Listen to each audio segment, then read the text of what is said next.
medyo may sakit ako ngayon kaya...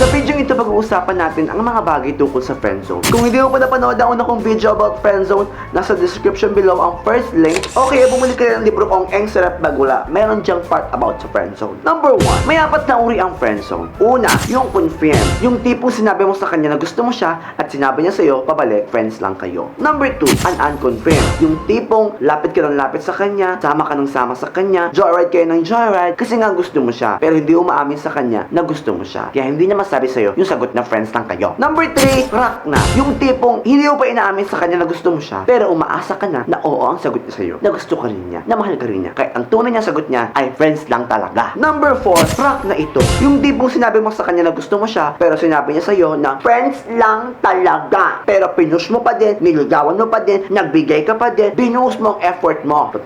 Number 2, mahirap pero kailangan tanggapin. Masakit pero kailangan tiisin. Dahil pagkatapos ng unos na yan, sisikat ulit ang araw at makakahanap ka ulit ng bago mong iibigin at mamahalin. At syempre, i-friendzone ka na naman ulit. Di ka nagsawa.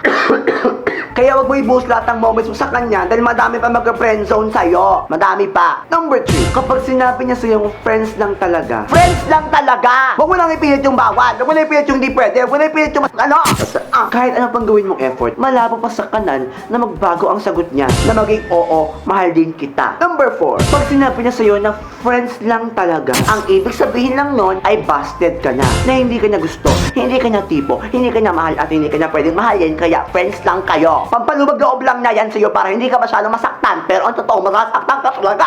Masakit. Ano? Hanggat hindi mo sinasabi na hindi mo siya gusto, hindi mo siya tipo, hindi mo siya pwedeng mahalin, yung taong friendzone mo ay aasa pa din na susunod na taon, susunod na dekada, ay mamahalin mo din siya. Kaya sabihin mo na yung magic word, hindi kita gusto, hindi kita tipo, hindi kita pwedeng mahalin, din mamahal akong iba. Yun lang naman yung gusto naming marinig para huminto na kami sa lahat ng kaambisyosahan. Sabihin na rin nga! Number 5, huwag kang mag-i-imbak ng effort, panahon, oras at lalong-lalo na ng pera sa taong friends lang ang tingin sa'yo. Tandaan mo, magkaiba ang boundary ng friends sa love. Yung sa friends, ganito lang. Yung sa love, ganon. Ha?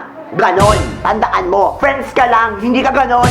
Ha? Dahil kapag nagka-jowa yan, magsisisi ka din. Number 6, huwag kang maniniwala sa I love you na yan. Dahil ang I love you na yan ay punyatera. Kahit sino pwede na magsabi niyan. Kayang-kayang sabihin ng kaaway mo yan. Kayang-kayang sabihin ng kaibigan mo yan na binabaksap ka lang sa likod, sinasaksak ka na palang todo at iniikot-ikot pa yung pagsaksak. Kaya yung I love you na yan ay wala nang saysay. Kung nakikita mo naman sa mata niya, ay purong kaplastikan. Masabi lang para matuwa ako. Masabi lang yung word na yun para sabihin lang na thank you dun sa ginawa kong effort. I love you, ulo. Number 7, normal lang naman na mag-move on ka dahil nasaktan ka, umasa ka, at lalong-lalo na nagbigay ka ng effort, ng pera, ng panahon. Sarili mo, binigay mo na lahat na binigay mo, pati bahay ninyo, kulang na lang titulo ninyo, pati nanay mo, bibigay mo na rin. Kung hindi mo alam kung paano mag-move on, nasa description below ang moving on video ko o bumili ka ng libro kong Eng Sarap Manggula. O yan, todo promote na, bilhin nyo na kasi.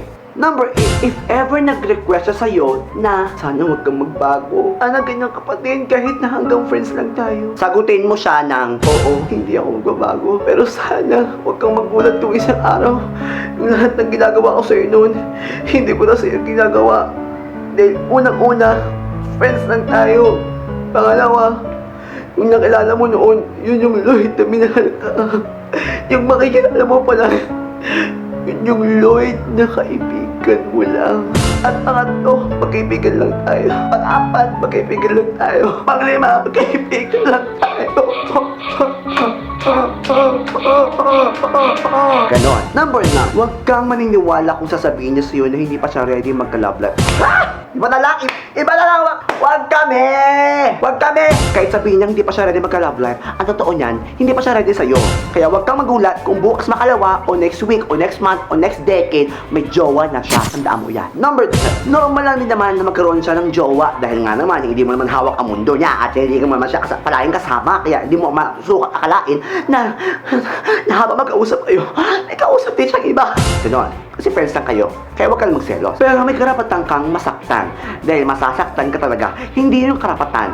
Sadyang nararamdaman talaga yung pag nakita mo siya may jowa na, ano to? Oh, ano to? Wala kang nararamdaman. Pag nakita mo siya may jowa na, wala kang maralisan. Siyempre, isip mo lang sa sasaktan siya. Ano ba yan?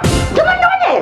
Isipin mo na lang na ang pag-ibig ay parang contest. May nananalo at may natatalo. At sa pagkakataong ito, at sa lahat ng pagkakataon, hindi ka mga nagsawa, ikaw ang talo. Number 11. Siyempre, huwag kang magalit sa kanya dahil lang sa sinabi niya hanggang friends lang kayo, hindi ka niya kayang mahalin. Huwag ka ding magalit kung dahil nga sa friendship niyo na yon, kakaibang friendship niyo na yon, nakuha niya yung mga bagay na gusto niyong makuha sa'yo, gaya ng katawan mo, ng bagay mo, ng pera mo, ng oras mo, dahil una sa lahat, mutual ito. Hindi lang naman kasalanan niya. Kasalanan mo din, ha? Nagpagamit ka, ha? Nagpagamit ka? Binigay mo, ha? Boyfriend ka na ba, ha? Ha?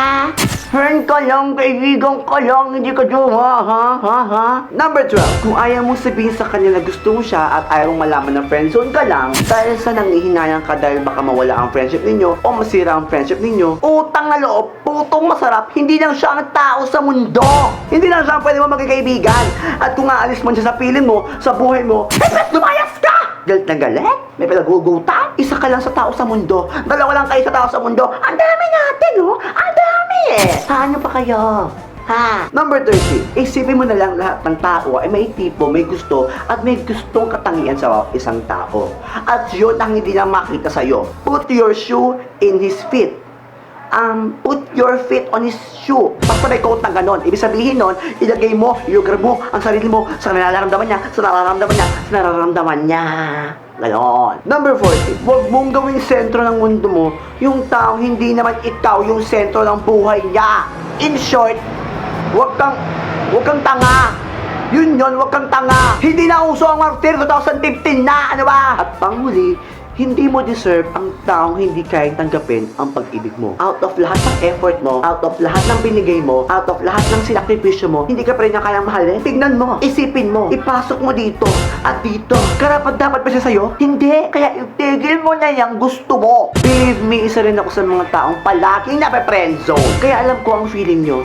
Alam ko na masakit, na mahirap, na madaming hindi ka makatulog, na hindi ka makatulog ng walang basa sa unan mo. 50-50 kasi ang sitwasyon ng pagiging friendzone. 50 dahil masaya ka at masaya kayong dalawa at magkasama kayo. At 50 na malungkot dahil after ng lahat ng kasiyahan na yon, alam mo hindi ka pa rin niya kayang mahalin. Mas mabuti maging kaibigan mo na ang taong mahal mo kaysa maging kaaway mo siya. Nawalan ka na nga ng love life, nawalan ka pa ng kaibigan. Huwag kang magpakalugmok, huwag kang ma-down dahil sa totoo lang, okay lang ang maging friendzone. Huwag mo din kalimutan i-like, i-favorite, i-share ang video ito para bonggang-bongga pa.